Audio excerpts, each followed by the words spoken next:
and I am very excited to be with all of you today for this great event. We hope you are looking forward to hearing some excellent speakers, and we do have quite the panel discussion for all of you today. We are very excited to be joined by the Executive Vice President, Michael Williamson of Texas National Bank, Executive Director, Dr. Daniel King of Region 1's Education Service Center, the Interim Superintendent of Mission CISD, Dr. Chris Valles, the Executive Director for Teach for America Rio Grande Valley, Ana Gonzalez, and the Assistant Professor of Practice with Management at UTRGV, Mrs. Maria Leonard. At this time, I would like to recognize all of our public officials. We have quite the few, aren't we blessed? So I will ask you to hold your applause until the very end to make sure that we get through this as quickly and seamlessly as possible. We will begin with our Mission Mayor, Nori Gonzalez Garza, Mayor Pro Tem, Ruben Plata, Councilwoman Jessica Ortega, Councilwoman Marisa Ortega Gerlach, Hidalgo County Tax Appraisal District Board Place 2, Ronnie Ontiveros, Senator Chuy Hinojosa, State Rep Sergio Munoz, from the office of Congresswoman Monica de la Cruz, Patrick Roberts, from Senator John Cornyn's office, Ana Garcia and Clarissa Castro. And we will ask all of our board members from the Mission Chamber of Commerce to please stand, as well as our Mission CISD board members, Sherryland ISD Board Trustees, STC Board Trustees, please stand.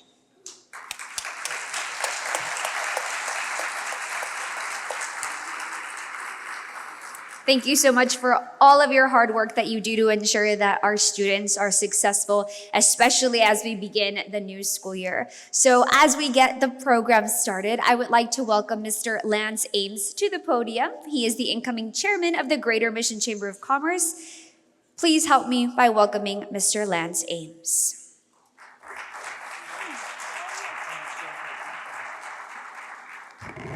All right, Buenas Tardes. It's great to be with everyone today. As we start the State of Education luncheon with you all, we want everyone to know how grateful we are for everyone who plays a role in supporting education. Education is what builds our future here in Mission, and I know we're on good track. And one way I know that is because I had something very unusual happen this week as I was talking with my 4 children. We were talking about school starting, and I heard words that I don't believe I ever uttered in my life. They said, "We can't wait to go back to school." We've got a great system here. I love that we have a school system where kids really do love to go. And we're grateful for all the businesses. Everyone in this room can play a role in supporting education and in supporting our youth programs. And we invite everyone here today to think about what can we do to support and align with our education programs. So thanks again for being here for this very important topic. Today, I do want to thank some of our very important table sponsors and premier investors who helped make this event happen. So I'm going to read a list of some very great businesses and organizations that we're very grateful for helping us today. Starting with the City of Mission, Cano & Sons Trucking, Mission CISD, Texas National Bank, South Texas Health Systems, Mission EDC, Mission Regional Medical Center, Burt Ogden Auto Group, Mega Supply, Grande Produce, IBC Bank, and Butalace Med Spa. So let's give a nice round of applause for our premier and table sponsors. Thank you. And lastly, we want to give a very big applause right now for our today's title sponsor, Texas National Bank. We're so grateful for helping us make this happen.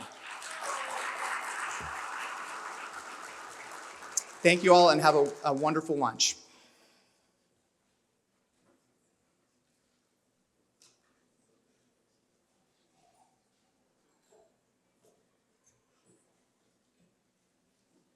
Let's just shorten that just a bit. Thank you so much, Mr. Ames. At this time, we would like to bring Mr. Joe Vargas for our invocation to the podium.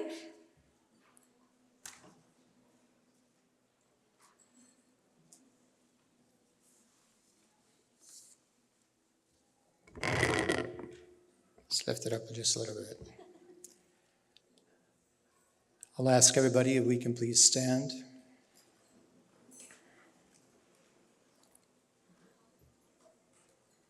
Let us pray. Heavenly Father, as we gather today at the dawn of a new academic year, we pause to acknowledge your presence and seek your divine guidance. We thank you for the gift of education and for the educators, administrators, and staff who dedicate themselves to shaping the future of our community. Bless each educator in our great city of Mission and the entire Rio Grande Valley. Grant them wisdom, patience, strength as they inspire and guide our students. May their hearts be filled with compassion, their minds with creativity, and their spirits with resilience. We ask that you watch over our students, keeping them safe, eager to learn. May they grow in knowledge, character, and confidence, preparing to contribute positively to our world. We also lift up the families of our students, asking that you bless them with support, understanding, and encouragement as they walk this journey alongside with their children. Guide our leaders, especially our city government, policymakers, as they make decisions that impact the future of education. May they act with integrity and genuine desire to provide every child with the opportunity to succeed. Lord, we entrust this new year to you, asking that your peace and love surround each and every person involved in the mission of education. May this year be filled with growth, collaboration, and fulfillment of your purpose in all of our lives. In your holy name we pray. Amen. With the Father, Son, and the Spirit. You may be seated. Thank you.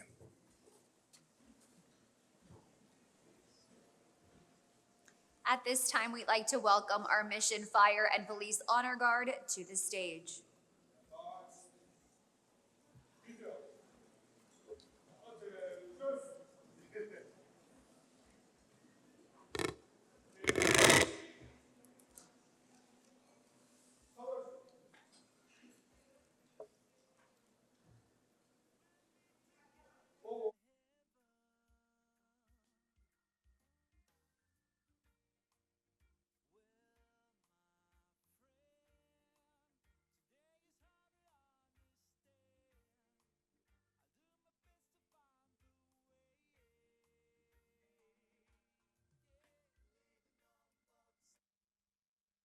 Of allegiance.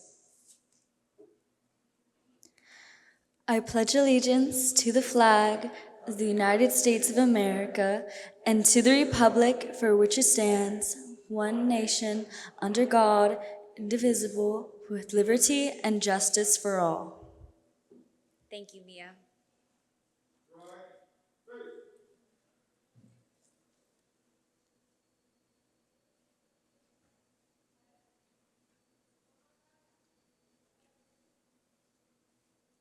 Thank you very much to our Mission Fire and Police Honor Guard. At this time, we will invite you to take your seat, enjoy your lunch, and please enjoy a video message from our title sponsors, Texas National Bank. It doesn't matter which lane you're running in or how fast you're moving. We're all just trying to reach our destination.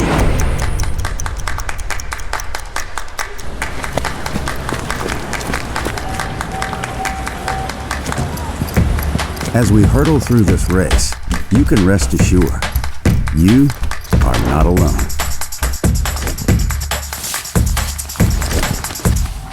Here at Texas National Bank, we share this journey with you.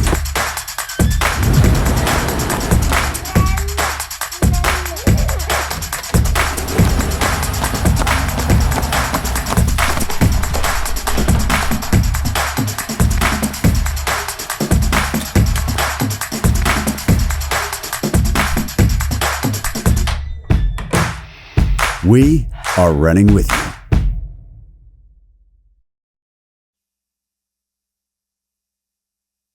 At this time, I'd like to bring Hector Sanchez, the Assistant Vice President and Branch Manager of Texas National Bank, Sherry, to the podium.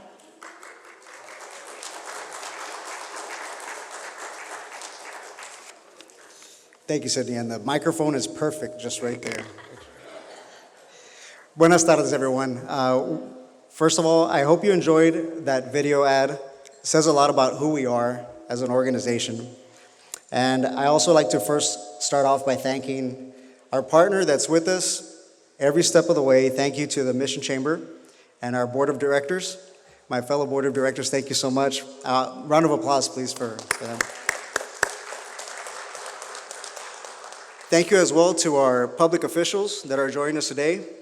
It's an honor to have you here. Our guest panel, thank you for accepting the invitation. We eagerly look forward to hearing from you all. And of course, our sponsors. So thank you so much for your support. It really means a lot to make this event possible. Round of applause for the sponsors too and everybody. Thank you. I am the Vice President Branch Manager for Texas National Bank in our great city of Mission.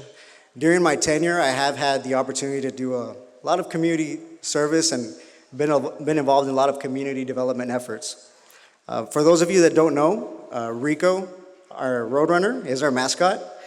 And some have claimed that they never see Rico and I together at events. So I just want to put that to rest right now and assure you all that I am not Rico. I am not our mascot. I actually did not meet the height requirements for that role, but anything might have happened. The truth is that even though Rico is our only actual Roadrunner, he's not the only one that runs. As you all can see, Texas National Bank, we take pride in knowing that financial wellness is a journey, and we're ready to run with you every step of the way. So I do want to talk a little bit about the journey that we've been on as a bank, right? So we are a minority deposit financial institution, and our existence dates back to 1920. And it wasn't until 2006 that Mercedes National Bank was acquired by M&B Ventures. And it wasn't until today that we're happy to say we've gone from 2 branches to 9. Soon we will have our corporate building, very happy and excited about that.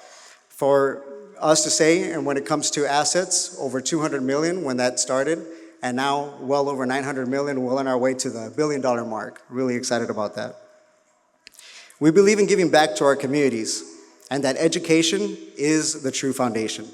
Our financial wellness initiative is something that we are very passionate about, and we've had our privilege of working with great partners such as Region 1, Texas Workforce, our local high schools, and of course our Mission Chamber. We recognize that there is a significant wealth gap that exists in our country, and it continues to grow amongst minorities. This is why our initiative focuses on what we like to call our 6 pillars to financial wellness. I'd like to take you all through them real briefly here. So it's skills and education, which is what we're talking about today. It's about the education that we can receive and the skills. And then we talk about earning power, so how that directly correlates to your skills and your education and how much income you're gonna get. Then of course it's your spending power. So your spending power is pretty much living within your means, being able to budget. We also have credit and debt. So that is your financial identity. We make sure that we stress that. Saving and investing, how putting a little bit away can make a long difference down the road. Also, once you have this wealth, once you've been able to take all the right steps, you need to make sure that you protect yourself and that you're insuring yourself. And that's our last one. But along the way, we give real life testimonials and scenarios that students can relate to. And we really do try to relate, which is the reason why some of you already saw the sneakers that I'm wearing, right? I just have to make sure that I do suit up along with the sneakers, because sometimes the staff will confuse me for a student. So it's happened. But we're extremely excited because we actually, when it comes to that passion, we took it one step further on our commitment to education this past year by creating our TMB Foundation. We were thrilled to have been able to provide students from all over the RGV with fully paid college tuition scholarships. Yeah, definitely. And we are extremely excited about the future of the foundation. Of course, we're accepting donations also. I know we have other financial institutions here, so before I let you all go, I did want to just take a moment to say thank you for everything that you do for contributing to the financial education of our community. Thanks again on behalf of Texas National Bank. We are ready to run with you, and we hope you continue to enjoy this great program we have for you today. Thank you.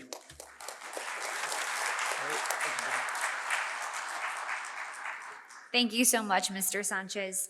At this time, we will get started with our panel discussion. We would like our moderator and our speakers to please join us on stage at this time.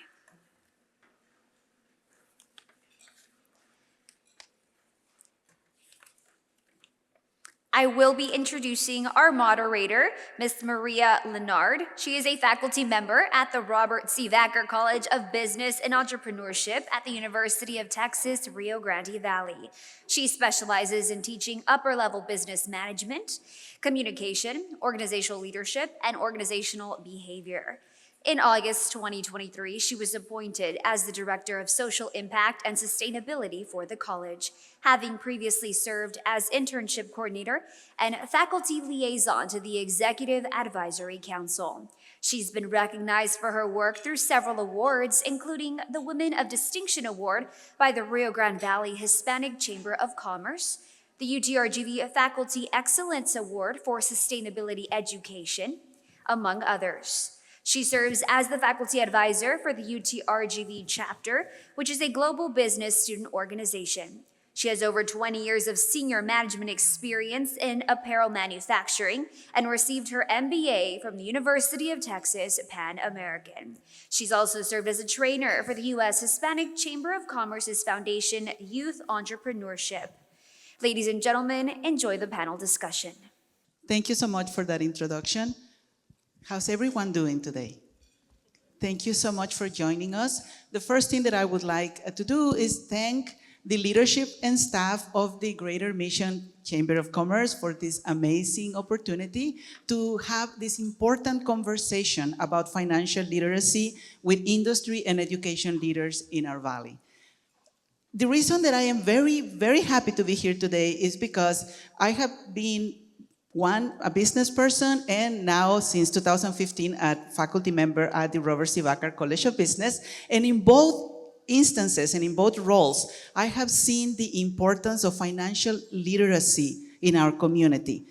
From not understanding why my employees didn't want to join the 401k, or seeing how they had to live paycheck to paycheck every week, and now as an educator, understanding that just because our students are graduating doesn't mean that they understand how to wisely make financial decisions. So as an educator, I am tasked with the charge of making sure that my students have the knowledge and skills to go into whatever industry they want and be successful in their financial goals. However, one's ability to make money does not translate into one's ability to keep the money.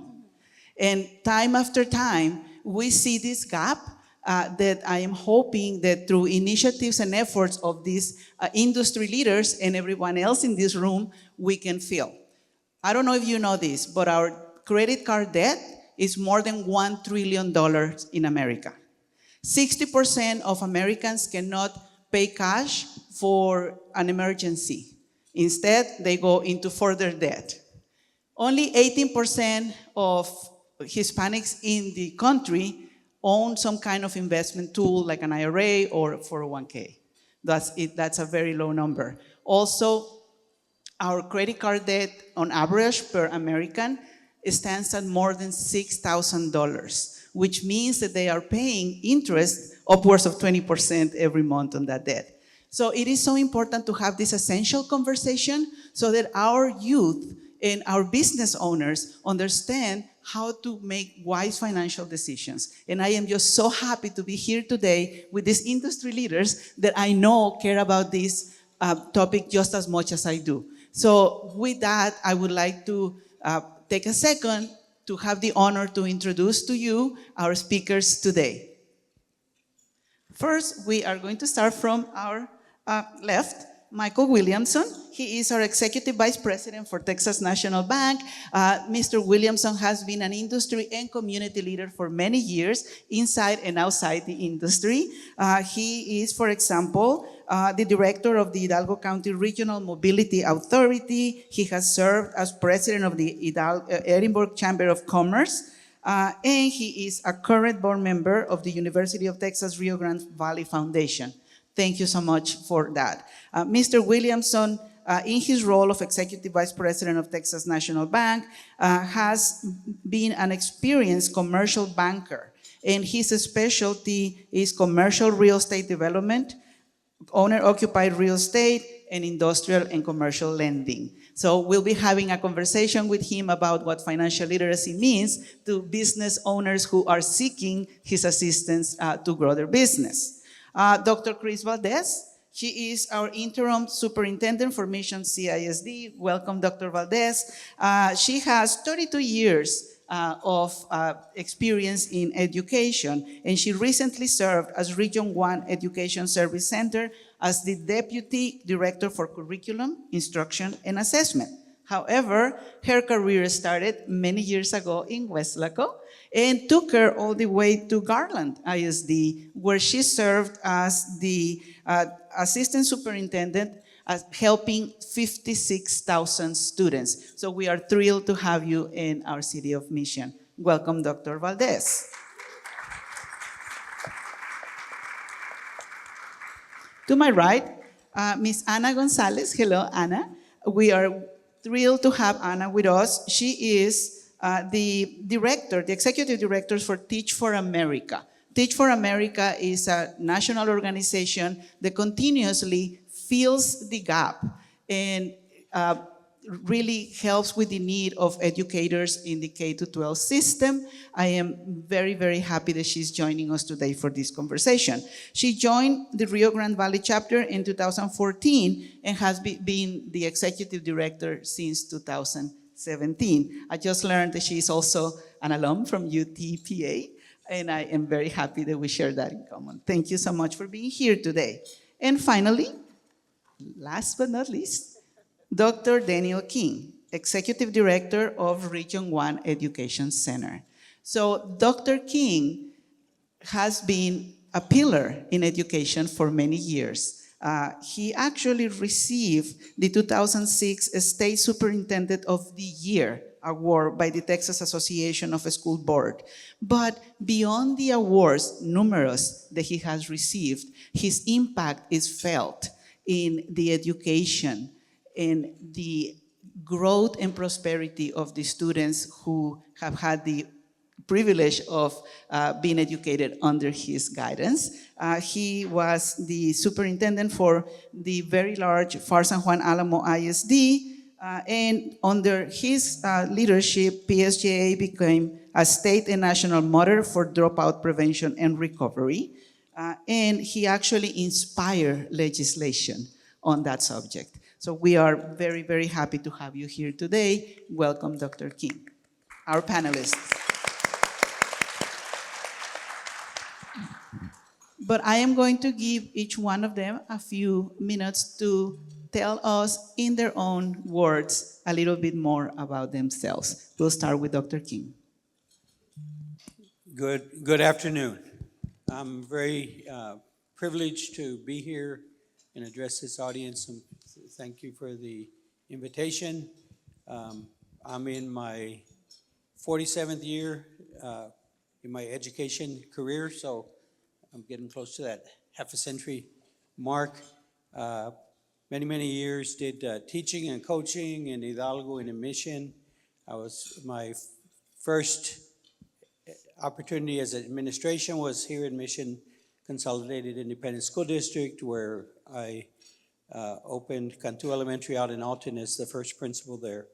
And over these years, I've just really enjoyed having the opportunity to directly respond to the needs of students and of the community and look for the opportunities, the gaps, look for how we can make education better. I'm glad to be here because one of the areas we still need a lot of work is financial literacy. So thank you very much for the invitation.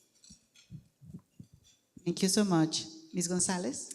Buenas tardes a todos. My name is Ana Gonzalez, and I have the distinct privilege to be your executive director at Teach for America Rio Grande Valley. We're very fortunate to have 5 regions in Texas: the Rio Grande Valley, San Antonio, Austin, Houston, and DFW. While I've been on board at Teach for America for almost a decade this September, it's almost 3 decades of serving as an educator in our community here in the RGV. I feel deeply that this is a place to be. We are a community with a beautiful disposition to lean into each other's strengths and to look for opportunities to have critical conversations like today's. And so thank you for being here. Thank you for having an open ear. And my offering to all of us today as we have this conversation is that we don't part once we leave this convening going into our regular routines, but that we continue to stay connected to each other to edify, in this case, right, the financial literacy development of our entire community. Thank you so much, Ms. Gonzalez. Dr. Valdez? Buenas tardes. I'm Chris Valdez, the proud interim superintendent for Mission CISD. Thank you so much for the invite. I think it's important to sit around the table and break bread and talk about what we do in public schools in our city and in our region and the state. And so we not only have the duty and responsibility, but also the moral authority to prepare our children for college, career, or the military, but more importantly, to get them life ready. And financial literacy is quite an important subject that is state mandated now. And I do want to share that although we focus on literacy and numeracy, personal financial literacy is just as important. So I'm glad to join the team here, the panel here. Thank you so much for the invite. I look forward to the deep conversations. Thank you, Dr. Valdez. Mr. Williamson? Thank you very much. Buenas tardes. Good afternoon to everyone. I'm so happy to be here today, and I really would like to thank Hector and the mission team, especially Gloria and the entire team we have in the mission for allowing us to shine. As much as you allow us to do, your work does not go unnoticed. Thank you very much. Congratulations. This is a wonderful group of individuals that are here today that really will make a difference in financial literacy. My name, of course, is Michael Williamson. I've been a banker in the Rio Grande Valley for a little over 20 years. I have gone through the Great Recession. I've gone through good times. I've gone through some negative times. And the importance of financial literacy in this point of our time in the Rio Grande Valley has never been more important. I appreciate everyone coming and understanding about financial literacy. But let me ask you guys a question real quick, if I may. How many of you here drive a car? Raise your hand. How many of you have a vehicle? Okay, have a vehicle. Okay, most of everybody here has a vehicle. Did you go through some type of driver's education before you went out and were able to get your driver's license? You were, right? Okay, fantastic. Can you think to yourself that the benefit that at one time in your life, the benefit of your family, the wellness of your family did not depend or did depend on your ability to drive a car? Right? We all had our kids in the car. We all drove our cars. And if we were bad drivers, guess what? We could have had a wreck or something bad could have happened. Okay. Well, let me ask you another question. How many of you spend money or make a financial decision on a daily basis? Yes, come on, guys. Raise your hand. Raise your hand. We do. We do. All right. Now, did any of you or how many of you, raise your hand, had some type of financial literacy before you graduated from high school that taught you maybe the difference between a money market and a certificate of deposit? Okay, a couple of you, less. Okay, less. All right. Would we all agree that the benefit and the benefit of our families depends on our abilities on financial skills? So then how come we put so much attention and emphasis on driving a car, but we don't put as much emphasis on the future of our families and our communities? Okay? This is something that's extremely important. I sincerely believe that with this, we need to be involved. There was a study done in 2024 by PFIN Index, and that is a survey that is conducted on an annual basis or every 2 years that basically asks 28 simple questions across the board to a group of individuals. This past year in 2024, 50% of those individuals couldn't answer the questions correctly. 50% of the individuals couldn't answer the questions correctly. One of the simple questions was, if you have $100 and you invest it at 1% interest and inflation is 2%, at the end of that year, all being equal, will you have more money less money or the same? Well, most of us know you'll have a little bit less. 2% interest that we all know about now, interest rates going up so much, and a rate of return on your investment is only 1%, we have a little bit less buying power. 50% of the group couldn't answer this question. That is the 50%, that is the group of individuals that we need to focus on. So how do we increase that 50%, ladies and gentlemen? We do the things that we're doing right now. We stay involved. We go to our school districts, who are amazing people, and we ask them what kind of curriculum they're teaching.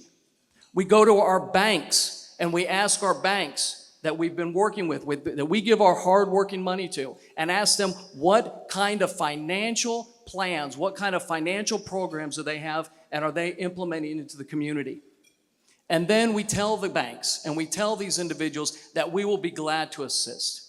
Participate, ladies and gentlemen, because all of you are the future. If there is a lack of financial literacy, look in the mirror. Thank you. Don't turn your mic off. No, not yet. So this is the perfect segue to the conversation that we want to have. Thank you so much for that. You will be the first question that I ask. I want to tell you something else, though. I don't know if you know this, but the poverty rate in America is 11%. In the Valley, our 3-county area hovers at 35 to 37% every year. And it is not because we don't have hardworking people in our communities. It is not because we don't have tons of entrepreneurs and small businesses that are trying to increase prosperity for themselves, their families, and the Valley. It's because we need this education. I'm gonna give a big shout out to 2 of my students that I just ran into. I know they're eating right now. They are both graduated, and they're sharing with me right now that they are starting and growing their businesses. We have this entrepreneurial spirit in our community, in the Hispanic community as well. But we want to know how we can help that community. 2% of high schools in the country only teach financial literacy as part of the curriculum. In Texas, we just passed a law, yes, I'm very excited about that will require financial literacy to be taught in some form, in some time in the curriculum. And we want to talk about this. We want to talk about how we can help our business community with economic development and prosperity, and how we can prepare our not only K to 12, but also college students, that's my charge, with this important essential subject. So I'm going to go back to you because you had incredible information that is important for us to know, and the analogy of driving a car versus making financial decisions, it's always very, very on point. So let me ask you, what does it mean for you, for your clients, especially in commercial lending, to be financially literate? What does financial literacy look like for you as a banker trying to assist our business community grow? No, absolutely, and that's a wonderful question. You know, financial literacy is truly just the understanding and the successful use of all of the financial tools that we have available to all of us. For me, in commercial lending, financial literacy is extremely important. I can speak for all of the banks here. We are always available to help individuals at different levels of financial literacy. If you have an individual that comes in and doesn't even know what a credit score is, we'll be glad to help them, because that's part of our job as community banks. Financial literacy itself is extremely valuable as you become and how you can become more successful in your business. You mentioned something about small business. Small business itself, between January 2023 and June 2023, we had over 2.7 new businesses. The entrepreneurial spirit is extremely strong in the United States. It's alive and well. But with each one of those businesses becomes a new accountant, becomes a new manager, and that is where it is incredibly important for those positions, for those individuals to have some type of financial literacy, to have some type of understanding so they can even just grow their business.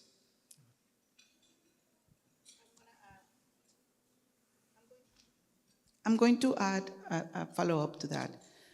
is there a standard? What are the goals that you would like the educators to have in mind as they're preparing your future clients? Absolutely, that's a great question too. Going back, the Council for Economic Education goes all the way back to 75 years. And throughout those 75 years, they have always implemented some type of a delegation to all of the states across the United States to attempt to increase financial literacy in the schools. Well, it all starts in the state capital, correct? With that, the overall sight of this has been that there is a standard, and that the Treasury Department, the United States Department of Treasury in 2003 created what they call mymoney.gov. And that has been truly the standard since 2003. Now, there have been many other organizations, Texas Bankers Association, the Accounts for Economic Education, the National Bankers Association, that have come along with additional platforms that have helped. One of the things that Hector just mentioned, at Texas National Bank, we use a complete overview, well-being approach to financial literacy. And the 8 different pillars that we talked about, our standard itself on financial literacy is about the overall well-being of the individual. Not so much the financial well-being, but the overall well-being. The standard is there. There are several different platforms that are available. And what I would like to really see and I read about this new law that just was passed by the state in the aspect, but that also is just an elective. And so the first thing I do, I have 2 wonderful daughters, and I've asked them, I said, did you receive, one's going in the law side and one's going in the medical, and I said, did you all receive any type of economic? They said, yes, sir, but it was an elective. I said, before you exit, is it mandatory that everybody knows how to do certain things? Not at all. And so that's what I would really love to see in the standard. And I think it will take so much of us here, being here, all of us, to implement some type of plan. Wonderful, thank you so much. So, perfect segue to have a question for Dr. King. In 2018, we received some funding from corporate donors to work on financial literacy, and I thought that I had to go to high schools because I assumed that my students understood financial literacy. So we worked with PSGA at the time, and we put together a financial literacy program, including credit, fraud, how to avoid fraud, budgeting, savings, etc. And I had my students in college teach that to the students at PSGA. It was a big surprise to me when my students said, what we're teaching, we didn't know. Nobody taught us anything about IRAs, 401ks, budgeting, savings, and these are college students. So since then, we have continued our partnership now with Region 1, teaching not only high school students, but we also pivoted to work with our own students at UTRGV because we see the need. So, Dr. King, in your role, Region 1 covers 38 school districts, 10 charter schools in 8 county areas. So tell us a little bit about your mission and vision of Region 1 when it comes to financial literacy education, on how it can be implemented and embedded into the curriculum. Thank you. Yes, so Region 1 covers 8 counties from Brownsville to Laredo, serving over 400,000 public school students.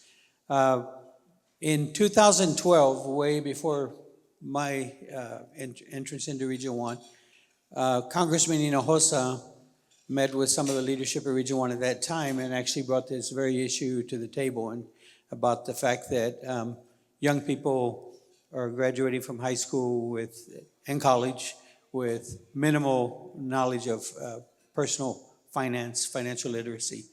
And so at that time, Region 1 organized something that's very, very active today.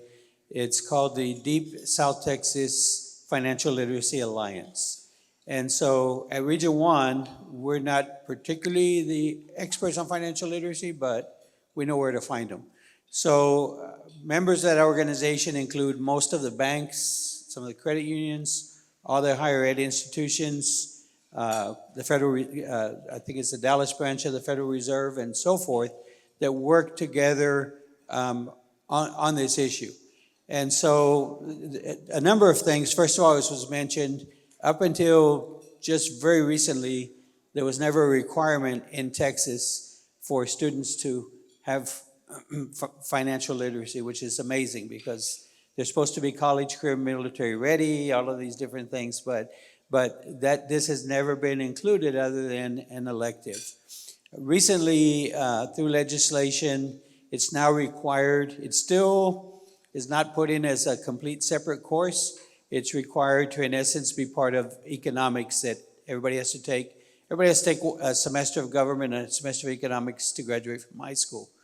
And so half of that semester of economics is now supposed to be financial literacy.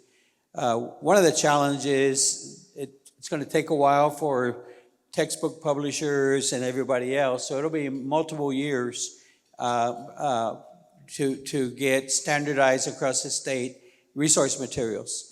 And so one of the challenges is, and that we're trying to make aware, so Region 1 works at this in several ways.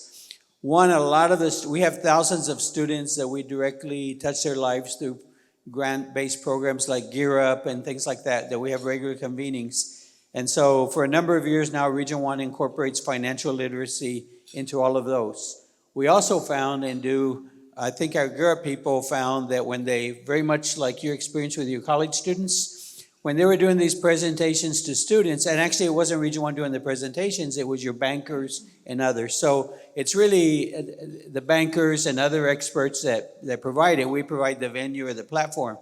Well, at the end of these sessions, guess who was most likely to be bombarding the bankers and presenters with questions? It was the teachers. So the teachers were coming up, and so there was a realization, which I saw many, many years ago as a principal, assistant superintendent. I was appalled when I saw the number of teachers, for example, that would get themselves into a financial bind and then pull their retirement to quote, solve that bind they were in.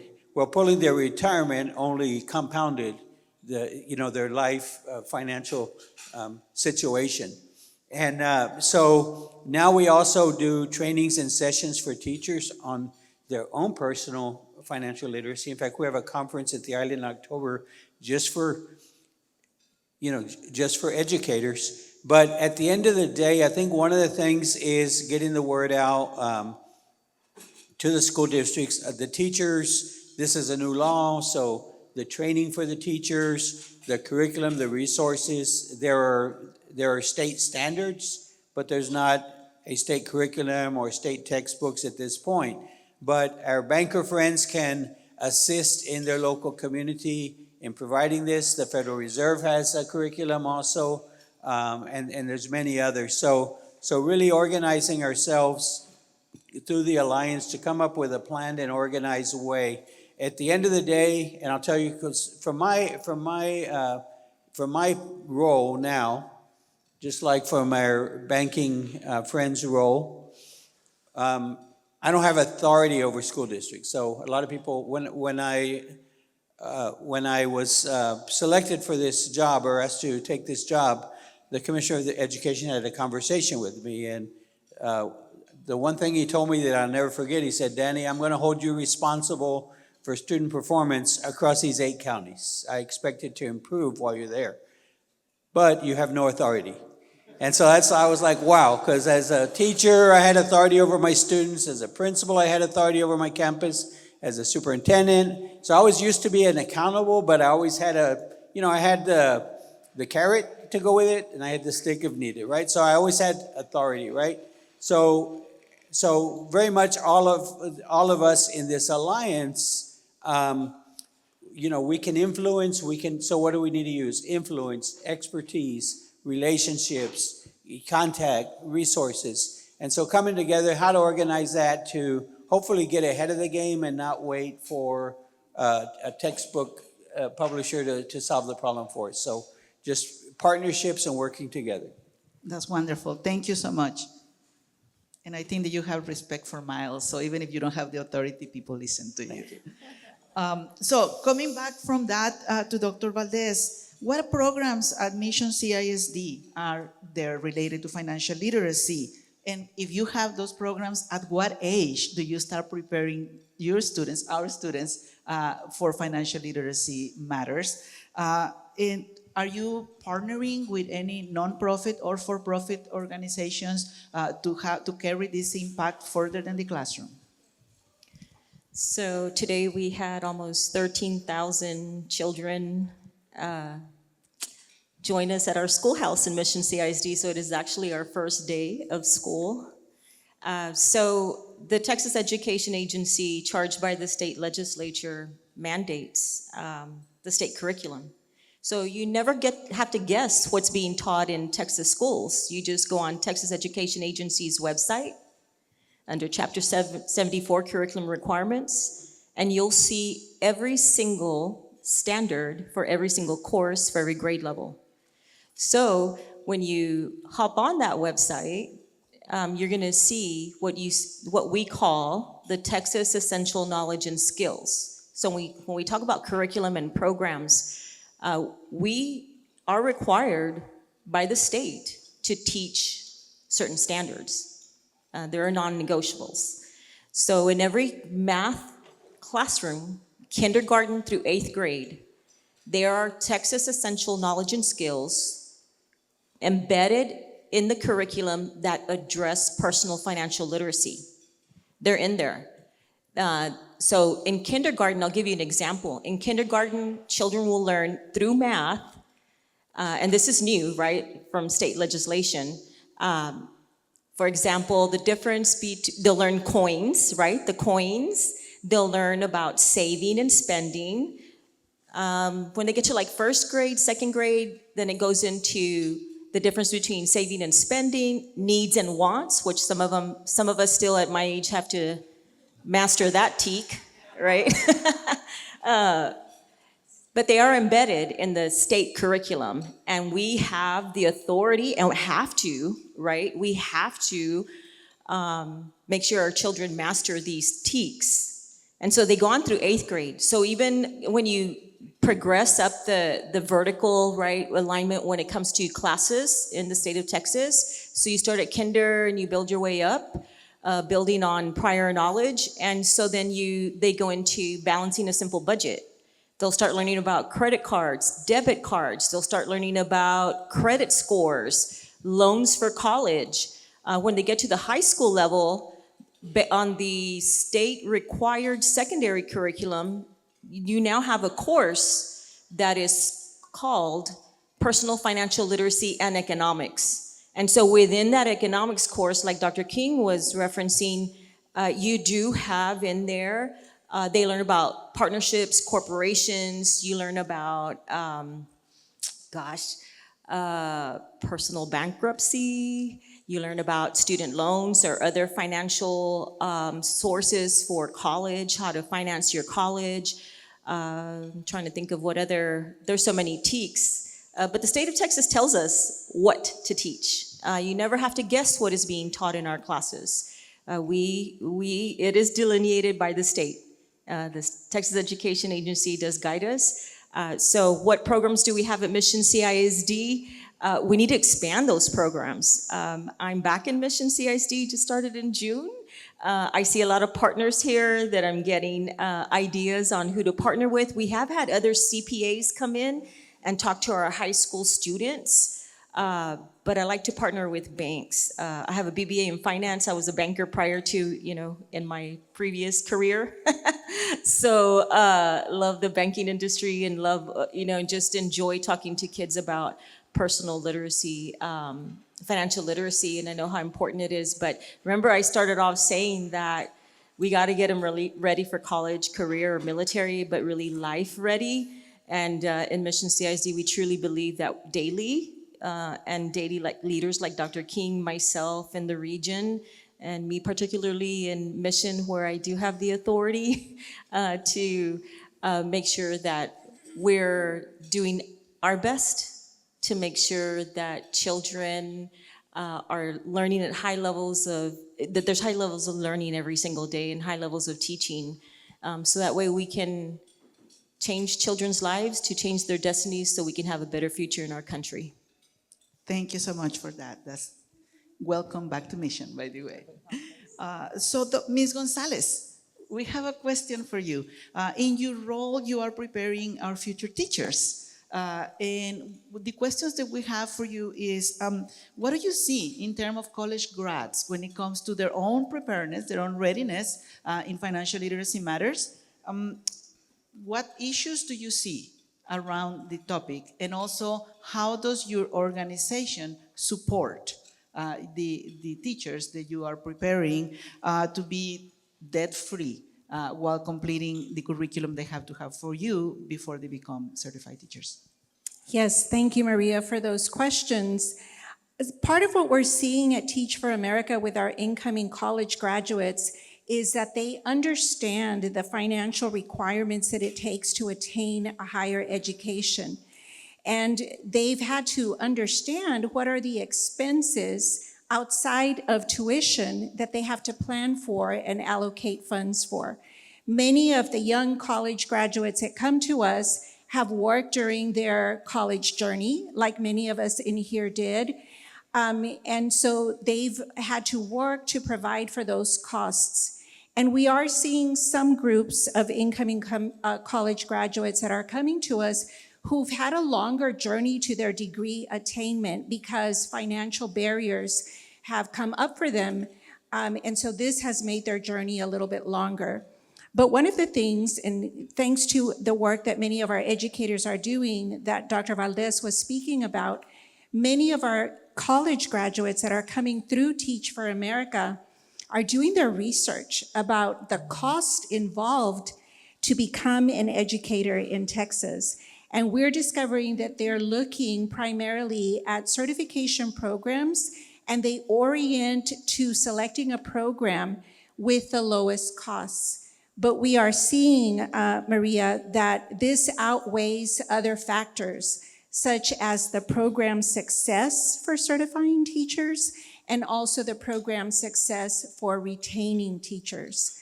And when our teachers do receive offers from our district partners across the Rio Grande Valley, they are looking at the salary and determining if that meets their financial needs. Many of our Teach for America teachers and college graduates do come to us already with needs outside of themselves. And so this may mean that they are already a parent and they have a growing family, or they are still part of that original nucleus family unit, and their family members are looking to them to help support the broader needs of the family. Many of the candidates at Teach for America are first-generation college graduates. And so their immediate earning potential coming into the profession is immediately larger than anybody else in their family. And so while they're coming to us, right, with this baseline financial literacy knowledge, they've come to us with this degree attainment, but they're now facing other issues that they'll encounter as young professionals in the field of education. And so the monthly salary that a teacher makes may meet their immediate needs, but this may cause, a little bit of lack of reflection for them to plan for other issues that they'll be encountering. And I'll give you a prime example. Many of our districts have already started school, and our teachers will be sitting in, for example, insurance presentations, and they'll be faced having to contemplate buying life insurance and private health care. Those come with financial implications, and we don't yet have the full support or education for them institutionally to make those right investments. And then there are longer term plans, right, that our professionals are encountering, such as buying a home, returning to school at some point for an advanced degree, starting or growing a family. And while there are many services out there, truthfully, we're living in an era of very aggressive business marketing, targeted ads, and social media, and just this anticipatory content that is so much for young professionals to know to fully make a decision on who they can trust to continue building and developing their financial literacy.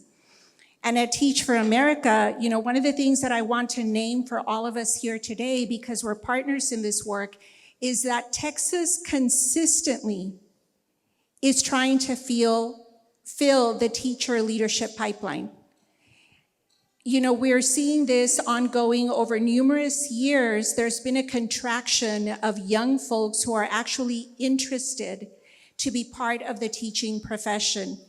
The good news in Texas and at TFA RGV is that we've seen 2 successive years of growing cohorts of incoming educators into our region. And while that is a big win for us, the financial implications for them are still significant. So some of the resources that we offer our teachers include a financial package. It's a minimum award for every participant coming into Teach for America that also includes additional funding depending on their Pell Grant status or further demonstration of financial need. And as teachers are preparing to become educators, it's costly. Aside from the certification partner that they enroll in, they have to prepare for the state certification exam. So Teach for America provides free resources to our incoming teachers, and we use our scale in Texas to negotiate those fees so that those services are free to them. Additionally, we pay for their certification fee, exam fees. Each certification exam in Texas runs $116. All of our teachers will need to take at least 2 exams and some up to 5.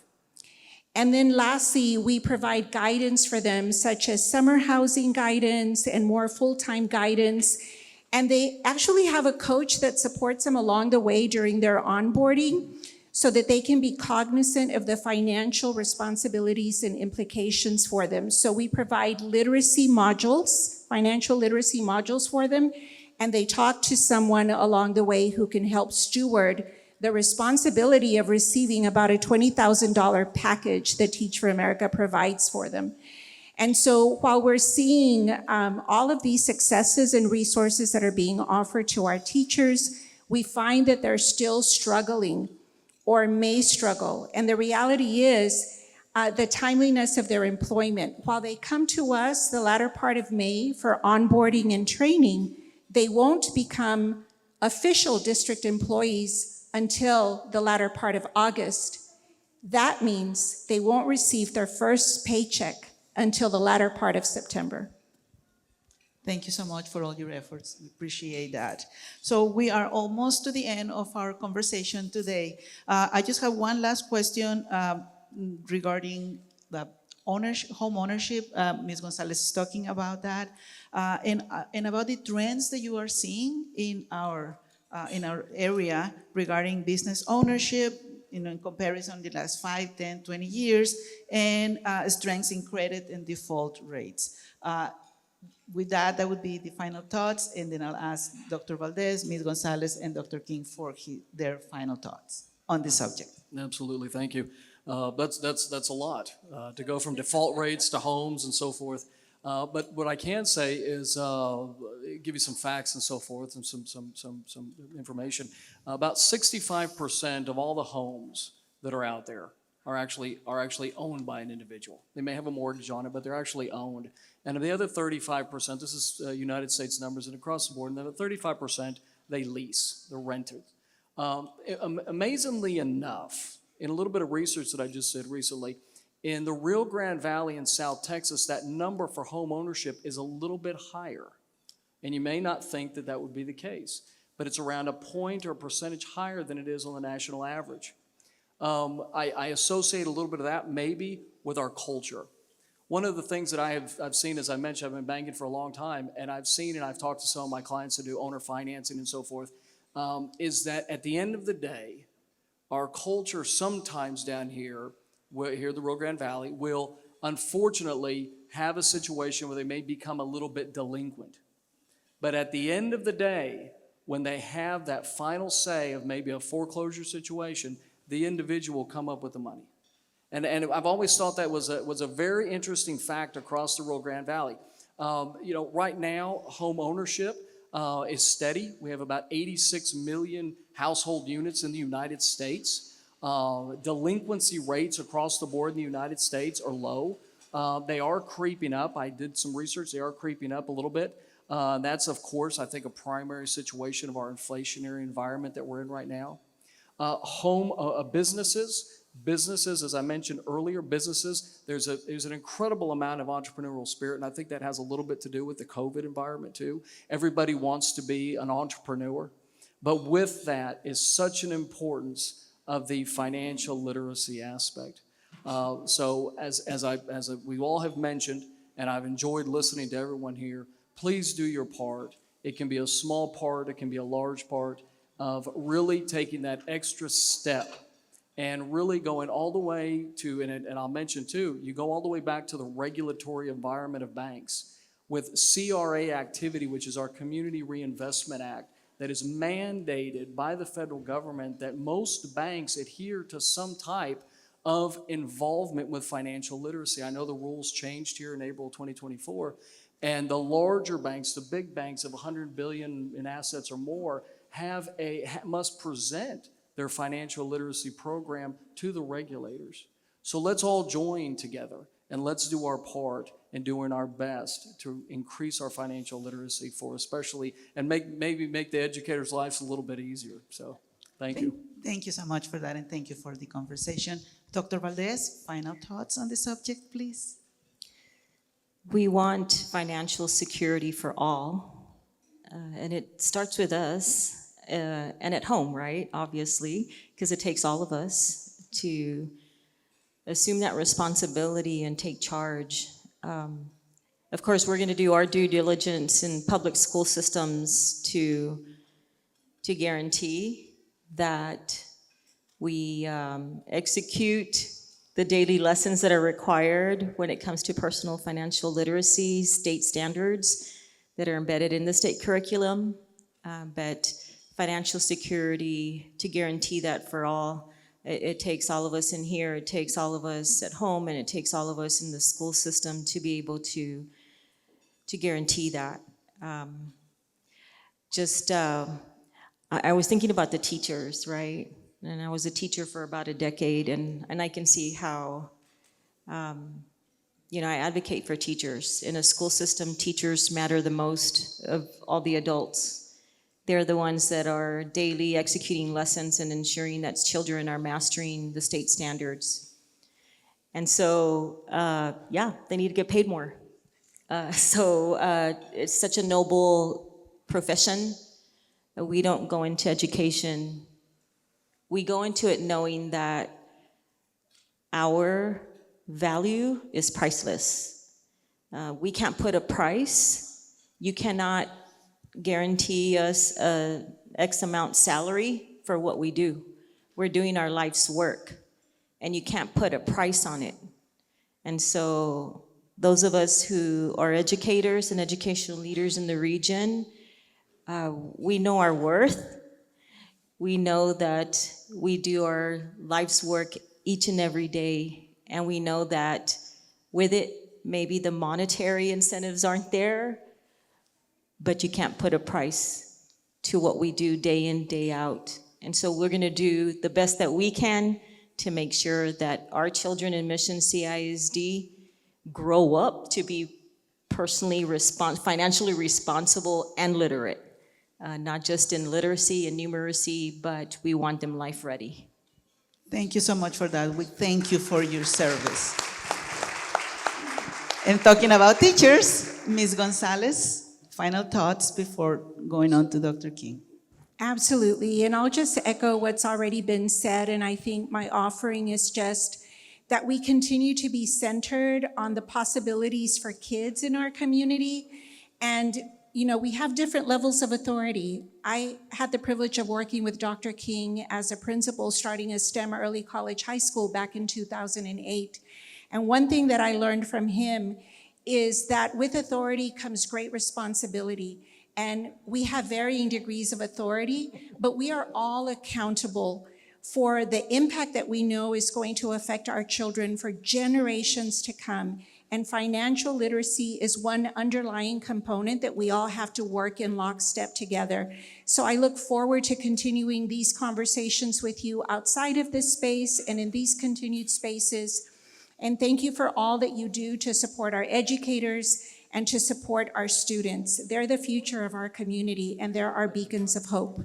Thank you so much for your work. Dr. King. Thank you. So I'm going to start with a question for the audience. How many of you sitting here think that financial literacy is important for our school students? Raise your hand if you think it's important. Okay. I didn't see any that weren't. So now the next question, what are you going to do about it? And so, as several have mentioned here, regardless of your level of authority, we all have influence one way or another, or opportunities one way or another. So whether it's if you are an expert, if you're in the banking community, sitting with your school district, in your community curriculum leaders, and offering to support with the resources of the curriculums that you have access to that they may or may not be aware of, and offering to support in helping them to sit down with some curriculum planning, or at least making that available to them. Or if you're a parent, asking your school teacher, your school principal. So it really comes down in some ways, we tend to, I know I've always said as a superintendent, as a principal, I used to always tell people, we're not going to wait for Washington, we're not going to wait for Austin. We've got to do what we know is right. And when we do that, then a lot of times Austin and Washington wake up and get on board with it. But it really comes down to, what we choose to do as an individual. And, just as we're having this conversation, something sparked in my memory that I remember about once a year. When I was in 8th grade, a long time ago, back in the 1960s, I was in the 8th grade, and I don't think there were state standards back then. There certainly wasn't state testing, but I was in 8th grade, and I had an 8th grade math teacher who, in her course, one of the things she taught, and we were required to pass, we all had to fill out an income tax form. We had to learn how, and we had to do it right, and we had to pass a test on it. There was no short form back in the 1960s, by the way. It was a fairly lengthy, there was no easy or whatever that we have today. But we all had to do that. So she gave us different data, different scenarios, different salaries, different deductions, and we had to do long forms and some of the attachments. So that one teacher made a choice that I doubt if the principal required it of her, certainly the state did not, but she made a choice that the students in her class were not going to leave without knowing how to do their income taxes. And she included other financial stuff in the course. And, when I graduated from college and had, or probably still in college, got first job and started, those forms came in, I heard a lot of people being afraid. I wasn't afraid of them because I had done it in 8th grade, so I knew how to do that. So what are you going to do about it? Each one of us can make a difference, whatever role we play. Thank you very much. Thank you so much.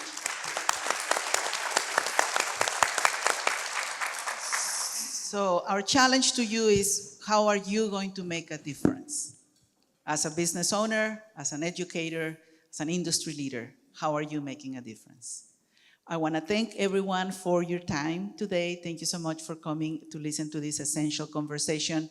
Thank you to the Greater Mission Chamber of Commerce, leadership and staff for putting this together. And especially thank you, each one of our panelists, for lending us your expertise and your time to have this conversation. Have a wonderful rest of your day. Thank you very much. Test. Thank you so much to our moderator, Mrs. Leonard, and all of our guest panel, Mr. Williamson, Mrs. Gonzalez, Dr. Valdez, and Dr. King.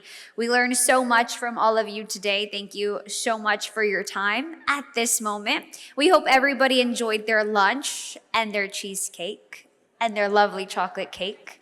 Perhaps that was the best best part, but we're going to bring in our Vice President of the Greater Mission Economic Development, Ms. Vanessa Hernandez, for our closing remarks.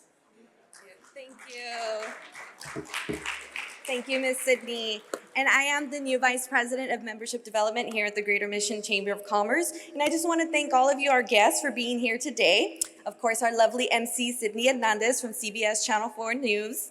Our moderator, Ms. Maria Leonard, and of course, our distinguished panelists, Mr. Michael Williamson, Dr. Daniel King, Ana Gonzalez, Dr. Valdez, and of course, thank you everyone for your time and your insight. We at the Greater Mission Chamber of Commerce would like to thank everyone who helped make today's event possible. Thank you to our production team, Mix Academy, for helping us with the virtual production needs today. Also, thank you to TNT Catering Events for preparing our delicious meal today, and Cantu's special events for providing us with the floral arrangements. Thank you to our board of directors and the support of the rest of our team at the Greater Mission Chamber of Commerce, Brenda, Candice, Priscilla, Laura, and of course, Jennifer, who are over there in the back. Thank you. And lastly, I want to thank Texas National Bank for being our title sponsor, and of course, all of our gracious table sponsors. Events like this would not be possible without a combination support of everyone here today. Buenas tardes. And at this moment, I'm gonna ask all of our board members from the Greater Mission Chamber to come up and take a photo with our panelists. Thank you.